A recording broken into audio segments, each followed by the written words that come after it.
Richard Scheer, supporter mondial reconnu de la cause tibétaine, a rencontré les 3 grévistes tibétains de la faim au 17e jour de leur manifestation devant les Nations Unies. La visite de l'acteur est survenue une journée avant le 53e anniversaire de l'insurrection de 1959, quand les Tibétains se sont rebellés contre les forces du Parti communiste chinois. L'insurrection fut écrasée et le chef spirituel tibétain, le Dalai Lama, fut obligé de fuir pour l'Inde où il vit encore en exil. Richard Scheer dit que la manifestation de la grève de la faim représente réellement les valeurs du bouddhiste tibétain.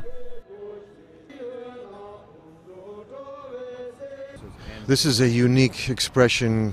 C'est l'unique expression de la douleur et de la souffrance des Tibétains et un moyen de manifester bouddhiste. Le terrorisme n'est pas dans le sang des Tibétains et comme ami et étudiant de longue date, je connais le sens profond de la responsabilité universelle des Tibétains et leur don de soi pour le bien de la communauté, pour le bien du monde et pour le bien de l'univers. C'est quelque chose de très puissant. Deep sense of universal responsibility in Tibetans, but also the willingness to self-sacrifice. For the good of the community, good of the world, good of the universe, it's something very powerful. Le Tibet est actuellement fermé à tous les médias et aux touristes étrangers. L'insurrection et le Nouvel An tibétain sont des dates sensibles pour le régime chinois.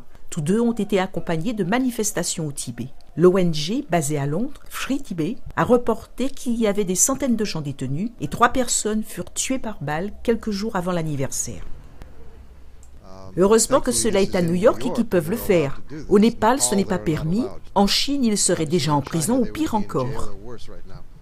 Richard Scheer a déclaré que le veto de la Chine aux Nations Unies a rendu l'organisation impuissante pour faire quoi que ce soit pour changer la situation des droits humains au Tibet, même si le gouvernement chinois a signé la Déclaration universelle des droits de l'homme.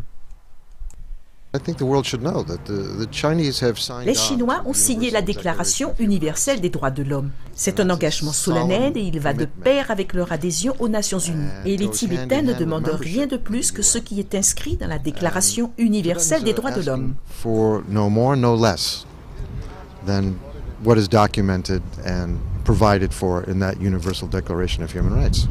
Les grévistes de la faim sont devant les Nations Unies tous les jours depuis le 22 février. Ils ont délivré 5 demandes aux Nations Unies pour envoyer une mission au Tibet et récolter des informations sur la situation des droits humains dans la région. NTD News, New York.